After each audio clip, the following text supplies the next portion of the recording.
राम राम साहब। आज हमारी टीम ग्राम पंचायत सुरसुरा पहुंची है। आज हमारे साथ सरपंच प्रतिनिधि हनुमान जी कासल आए हुए हैं।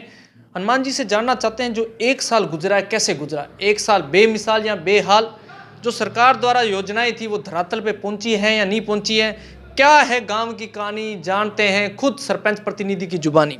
सबसे पहले हनुमान जी स्वागत है, नमस्कार। नमस्कार। हनुमान जी, एक साल बेमिसाल या बेहाल। एक साल बेहाल रहा। कोरोना की वजह से राज्य सरकार का कोई बजट नहीं आया और कोरोना काल में सरपंचों का महत्वपूर्ण योगदान पूरे राजस्थान में रहा। और इसके अलावा जो केंद्र सरकार की जो राशि है वो बराबर आ रही है, बाकी राज्य सरकार की नहीं आ रही है। और इसमें सुरसुरा में 2,500 श्रमिक जॉब कार्ड बने हुए हैं, उनको बराबर रोजगार मिल रहा है। सबसे बड़ी उपलब्धि तो यही है। हाँ। विकास की बात करें, सिर्फ नरेगा योजना, रोजगार योजना, गारंटी योजना वो ही चल रही है। हनुमान जी, क्या कारण रहा कि राज्य सरकार ने आज विधानसभा चुनावों के बाद किसी भी ग्राम पंचायत में बजट नहीं दिया, ऐसा क्या कारण रहा? ये क्या है, मतलब बड़े वर्ग के जो नेताओं की वो आपसी फूट, बिल्कुल, जो मतलब जो खींचातान राज्य सरकार में है उसका भी कारण है। और इसके अलावा मतलब जो सरकार का मैनेजमेंट है वो भी मतलब अच्छा नहीं है। अच्छा नहीं। हाँ।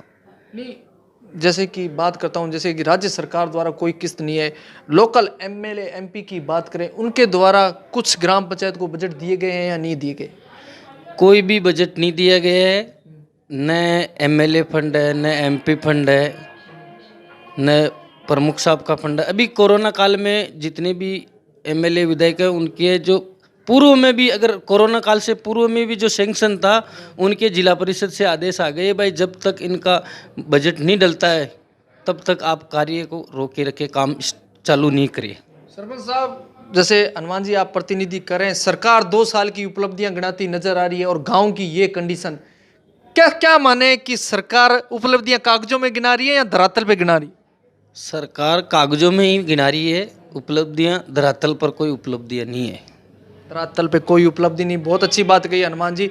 अब बात करूंगा हनुमान जी शिक्षा पर। कहते हैं ना, शिक्षा का ज्ञान सबसे बड़ा ज्ञान है। शिक्षा के प्रति अपनी ग्राम पंचायत का स्तर कैसा है और आपके क्या प्रयास रहे हैं?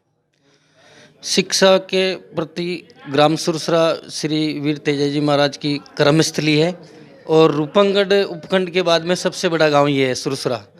तो यहाँ श्री वीर तेजाजी महाराज का आशीर्वाद सदैव बना है। तो शिक्षा में यहाँ सीनियर सेकेंडरी तक स्कूल है, 12वीं तक कन्या पाठशाला अलग है, बच्चों की छोटों की अलग है। इसके अलावा हमने अपने मतलब निजी प्रयास से जो जाट समाज की धर्मशाला है ग्राम सुरसरा में, कम से कम 6 करोड़ अब तक लग चुके हैं उसमें, और उसमें आगे तक मतलब 15-20 करोड़ का मतलब काम है।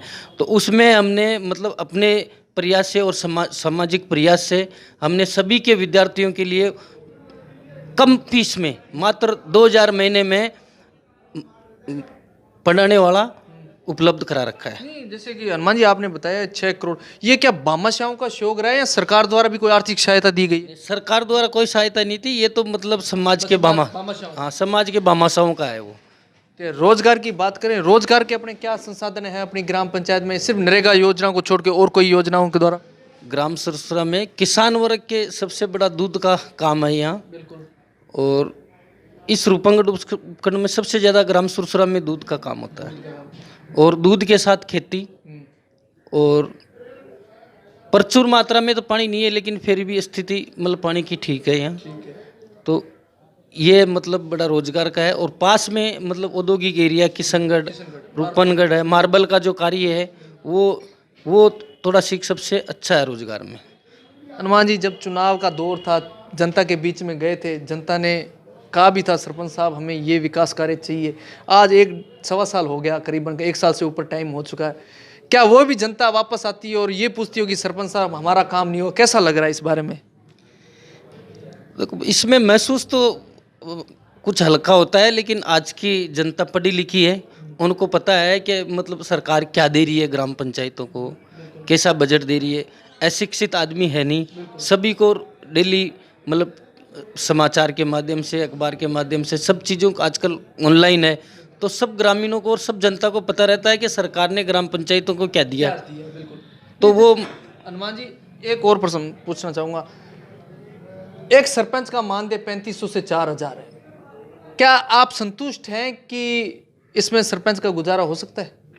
नहीं, इसमें तो संतुष्ट तो नहीं है, गुजारा तो नहीं होता है। फिर बड़ा आंदोलन क्यों नहीं? आज 3500 4000 की डिमांड को आप मान रहे हैं, फिर भी आज तक सरपंचों ने कोई बड़ा आंदोलन नहीं किया, ऐसा क्यों?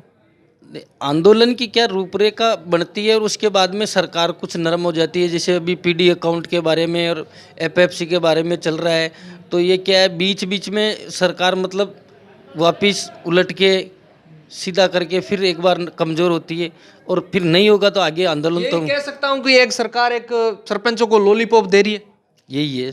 चूसते रहो, खत्म नहीं होगी। सरपंच साहब, एक और प्रश्न करना चाहूँगा। भ्रष्टाचार बढ़ रहा है या कम हो रहा है? भ्रष्टाचार तो आगे तो यही स्थिति है जैसे पहले थी, लेकिन हम तो अपने जो ग्राम पंचायत की है उसमें मतलब जीरो टॉलरेंस है भ्रष्टाचार। वेरी गुड सरपंच साहब, आप प्रतिनिधि करें हनुमान जी। अब होली का पर्व आ रहा है, कोविड भी है, ग्राम पंचायत की जनता और देशवासियों को क्या संदेश क्या देंगे? इसमें तो ग्रामवासियों और जनता का यही संदेश है कि कोविड की पालना करें और सबसे ज़्यादा स्वच्छता पर ध्यान दें और जहाँ भी बाहर या अंदर कोई भी कार्य करे वो साफ़ सुथरा करे और साफ़ सुथरे रहे। और सभी को होली की हमारी तरफ से बधाई। धन्यवाद हनुमान जी, चैनल में बात करने के लिए। आज सरपंच प्रतिनिधि सुरपुरा के हनुमान जी, इन्होंने बताया कि हमारा सपना है ग्राम पंचायत का चौमुखी विकास करवाना, पर विकास हो कैसे? सरकार जब तक बजट नहीं देगी तो विकास असंभव।